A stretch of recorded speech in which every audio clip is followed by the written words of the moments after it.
What's up guys, and welcome back to the Detector Detecting channel. So today we're going to be looking over my Equinox 800 coin shooting program. So this also works very well for the old trashy areas. I mean, I use these settings everywhere, and look, these have been released for the last 2 years now, put up on the Detector Detecting Facebook page, and seen many great results. There's literally hundreds of people using these settings now, which is really good to see. And they're well appreciated, I know. So anyway, we're going to go through them today. There's a couple of different pages there, and if you've got an Equinox 800, stay tuned, because I'm sure you will love to know these settings. They have helped so many in the past, and I'm sure they can help you too. So anyway, we'll get going. Okay, so not only are we going to be showing you the Equinox 800 coin setup, but basically also showing you over some of the relics that we've found here too. So these have all been found with the Equinox 800 and all with my coin program setup. So as you can see there, tokens, pennies, cap guns, we've got some belt buckles, cricket buckles, we've got some old keg taps, door locks, brooches, pendants, wheels, buttons, bottles. The detector doesn't find bottles, neither does the settings. However, keep your eyes open, they are in the same hole. Over the years I've found many bottles, and I always love finding them. So I'm going to zoom in there for me, sorry. Cap guns, pendants, charms, bracelets, rings, coins, belt buckles, more cap guns. I've got an old stirrup there. Just giving you a quick look, guys. Not going to film this too long. I've run out of room, and the video will end up an hour long. So all stuff you can find with the Equinox 800, and all stuff that you can find a lot easier with my coin setup, as a lot will know. I've got many great reviews, many great feedback, much great feedback. So look, you've got to try it for yourself. Once you try it for yourself, you're only going to know. All the toy cars we've dug, a lot of these come from the old school sites, playgrounds, what have you. So I'll spin around here.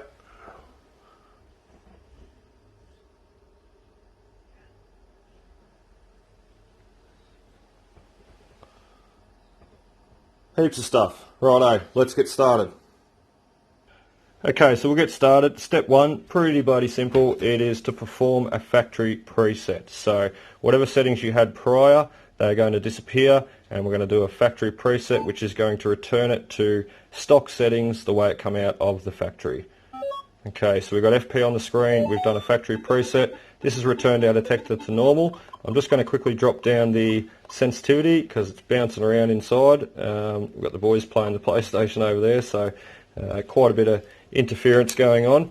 Right, well, step two is we need to set your tone break. So how you do this is we need to head over to accept and reject mode.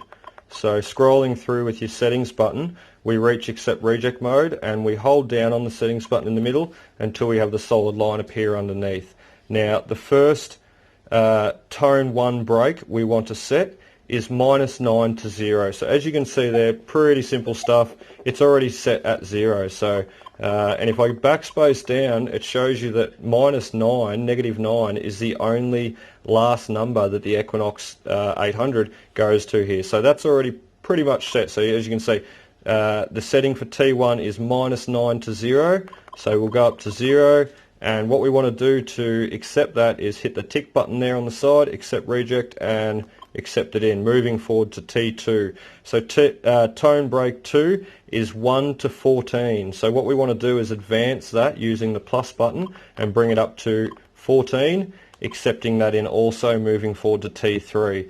So T3 is 15 to 20. As you can see there, 15 to 20 is flashing, so 20 is the numbers that we need. We're going to leave that alone, going forward to T4. Now T4 is 21 to 23. Now you can see there it's on 30, so what we want to do is we want to, using the negative button, bring it back down to 23.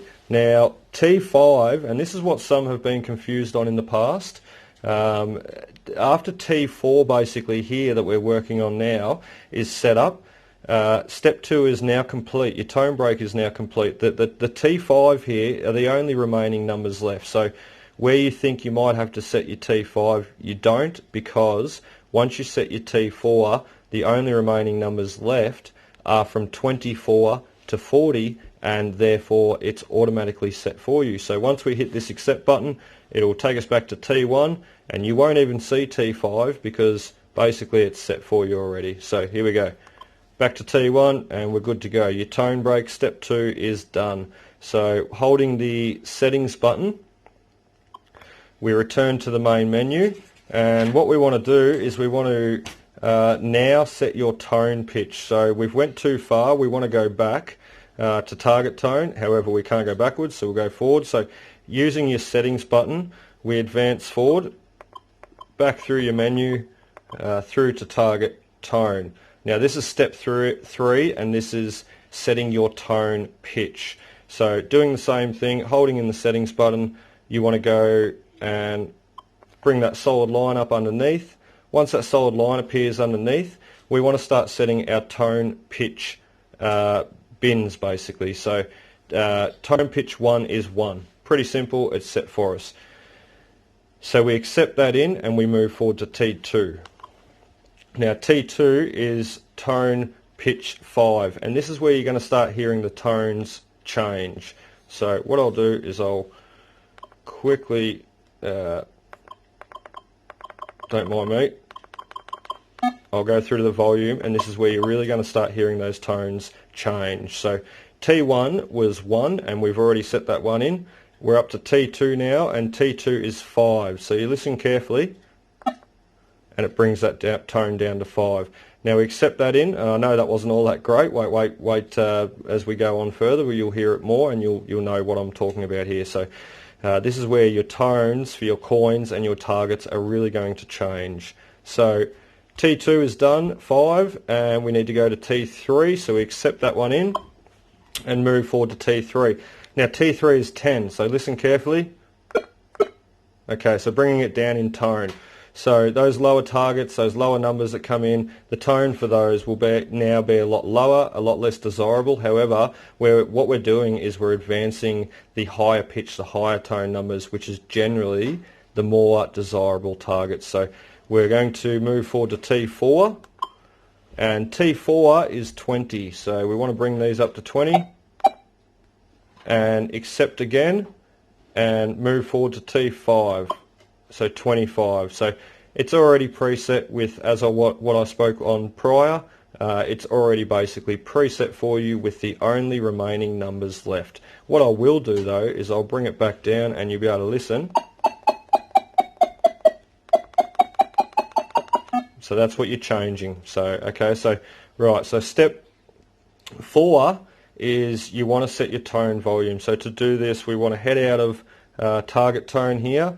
That was your tone pitch, step 3. So we want to go over to hold the settings button down, and we're back to your main menu, and we want to go to your tone volume. Now once again, we went too far. We want to go to volume adjust. So we want to head back over, scroll through your menu, and we want to go to volume adjust. Pretty simple stuff. And once again, using the same process as what we did before previously, we want to hold down on the settings button, bringing us into the tone volumes advanced settings. So what we need to do now here is put in T1 is 5. So my setting for this is 5. So bring this down to 5, and we want to accept that in and move forward to T2. All this sort of stuff, you should be a professional by now. We've done this a couple of times now, just in different categories, different modes. So T2, we want to bring this down to 15. So accept that one in and move forward to T3 and also 15, bringing down those tone volumes. I went too far then.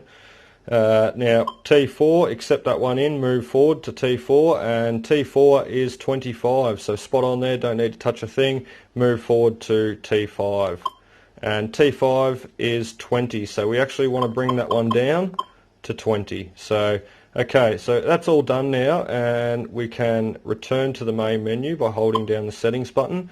We're back at the main menu, A quick hit of the pinpointer button will bring you back to the original screen. So now step 5 is adjusting your swing speed. Now this is pretty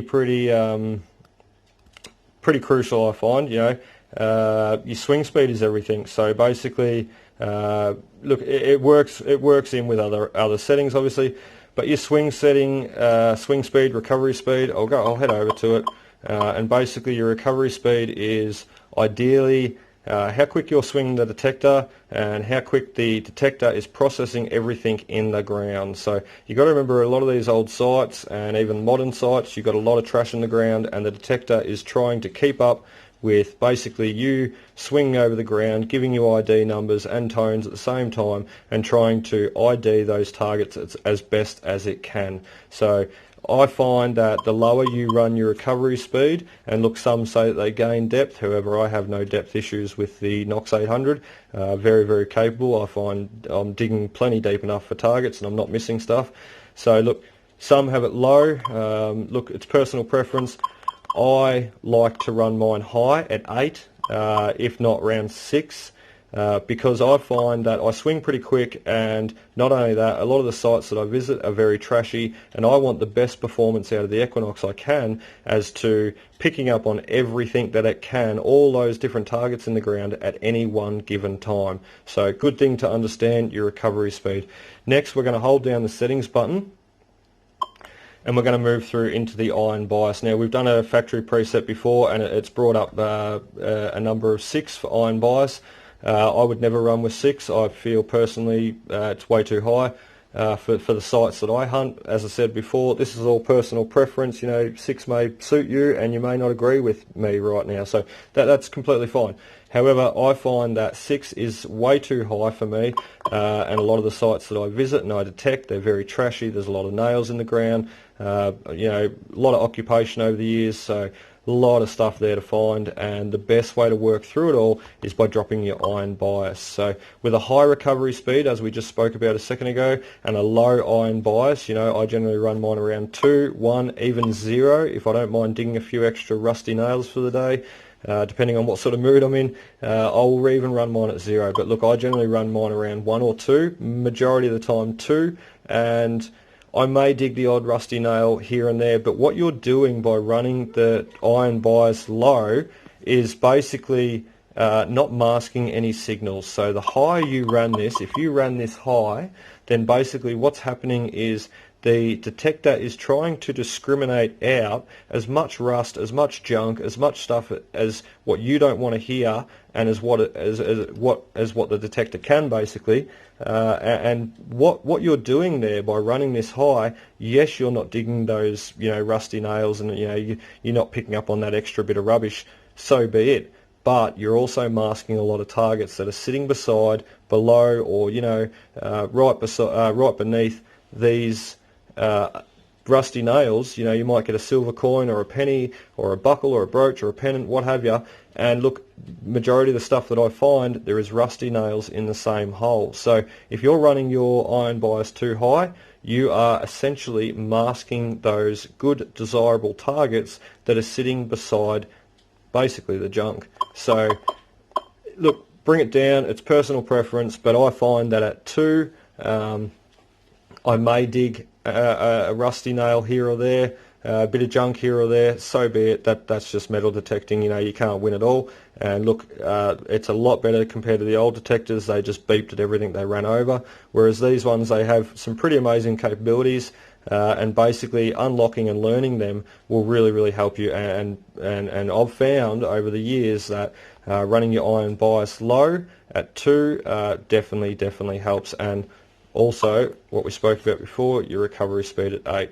Anyway, that's pretty much it in a nutshell. I will just go through quickly, however, because we did do a factory preset and we haven't spoken about any of the other settings that I run. So my detector pretty much lives in Park 1. I have a lot of people ask me if I use Park 2, Field 1, Field 2, Gold mode, Beach mode, what have you. No, I don't. I pretty much just use Park 1, and look, I love that. That suits me fine. So we'll go through Noise cancel, you obviously do a noise cancel as much as you can if you're working beside power lines, in town, around buildings, any EMI, electromagnetic interference. Basically, you do a noise cancel when you can. And look, if you are finding that you're noise cancelling as much as possible and it's still being noisy, what you want to do is, I normally run my sensitivity at 25. I won't bring it up there right now inside because it'll start getting noisy. But basically, if your detector is running too noisy, drop it down a bit, drop it down in sensitivity. Some sites I run mine at 20, or I might even drop it down to 16, and I still find that I'm digging well within a good depth to recover targets. So don't be scared to drop your sensitivity down to work those sites that basically have a lot of EMI or interference that you're struggling with. Anyway, we'll move forward. So we got noise cancel, do that as much as possible. Ground balance, I don't ground balance much at any site, I leave it on 0. However, if I am in the gold fields, I will try and ground balance here and there, just due to the mineralisation in the ground, the ironstone, the quartz, the mineralisation in the ground. Really, basically the Equinoxes aren't designed, I don't use my Equinox for gold. They are designed for gold. They got the gold mode feature. However, look, I've tried it for gold. I used to have the GPX 4500, so I'm not really interested in the gold. I just do the coins and relics, and that suits me fine. So ground balance where you can, if you want, personal preference. However, I generally leave it at 0 for most of these old sites that I hunt. Volume 25. I don't use headphones, so that's where I'm at pretty much. That's personal preference. 25 with headphones over most targets, especially now that we've changed the tones. It will probably blow your head off, so maybe work that one out. Okay, so moving on to threshold level, and basically threshold level I leave at 0. You can play around with it a little bit if you're in the gold fields. Once again, you can try and quieten the detector down through the threshold level. However, I generally leave it at 0. I don't do much gold fields hunting. Basically, I do a lot of detecting the old early 1900 sites now, chasing those old coins and relics. So once again, as I said, threshold level you could play around with a bit, but I leave it at 0. So target tone, I like to leave it on 5. I know some people like the advanced tones of 50, giving 50 tones, basically giving a lot more tones for a lot more different items. However, and you can go down to 2, it's a lot more basic. However, I find 5 works really well for me. I've played around with 50 and 2 a lot, but look, I find 50 is a little bit harder to learn, a little bit more confusing. You've got a lot more going on, so I find that 5 is generally the option for me. So once again, personal preference. So moving forward to accept reject. Now, accept reject is basically what you want to dig for the day. So if you go to a trail, like, for example, if I go to some sites and I just want to hunt the $1 and $2 coins, what I'll do is, I'll just bring those numbers up. If I'm looking just to hunt the $1 and $2 coins, basically I cancel out all numbers below 18. And look, I know $1 and $2 coins don't come in at 18, however, gold sovereigns do, full sovereigns do. And, I got a half sovereign there years ago at 15. I know that half sovereigns come in at 15. However, at a lot of modern sites you hunt, you'll dig a million pull tabs at 15 also. So if I'm out in the gold fields, yes, I include 15. Look, if I'm in the gold fields, I include from 1 all the way up. I dig from 1 to 40. But if I'm at, say, a modern site, a market site, working around the outside of a sporting oval, rec reserve, what have you, or even if I'm at, the beach or whatever, I generally, I don't do that much beach hunting, so I shouldn't have really said that. But look, even those other sites I mentioned, I generally go from 15 in and then 18, as you can see there, upwards. So basically I'm digging targets that come in at 15 and 18 and upwards, and I'm cancelling everything else out that you can see there. So as I mentioned, if I was at the gold fields and I was looking to work there for the day, or I was working an old site for the day, I would essentially put in all of this. So I would be digging from 1 all the way up to 40, and that would suit me fine, you know. And you got to remember 1 through to 40, you're including your gold rings. Look, and I know that's a lot of junk too that comes in those numbers, rubbish, you know, aluminium foil, pull tabs, lead, all that sort of stuff, tin, rust, all that sort of stuff. However, 1 through to 40 at these old sites, you will be amazed at what you find. You know, I've got cricket buckles that I've found at 10s and 12s and 13s. You know, when you think they'd ring up higher, they don't. Some snake buckles and stuff, you know, I've found over the years, they might ring they might ring in at like an 8 or a 10 or a 16. You know, lower numbers that you generally would not dig. So sort of work out your sites where you're hunting. If you're hunting in at an old site and you're looking for basically everything that's there, dig from 1 to 40. If you're hunting at a modern site, you know, be smart. Dig from 18 upwards. You know, only dig the coins out there, the gold coins and the rings and what have you. However, you know, you're still obviously going to get a little bit of trash in that, you know. But with those settings that we've done prior, they should only just help you. You know, the recovery speed, the iron bias, the tone, pitch, break and volume, they're only really going to help you and advance your detecting. So, and as we showed you just quickly earlier, plenty of relics and plenty of stuff that this very machine right here, running them settings, these very settings that we've explained, has found it all basically. So, yeah, I've got no doubt in these settings. I've got no doubt in this detector. It's all about understanding, learning, and also a big thing is trusting your detector. You know, if it makes a strong enough signal, if it sounds good enough, dig it, because a lot of people don't trust their detector and they sort of wander around and they're not sure of what to dig, what not to dig.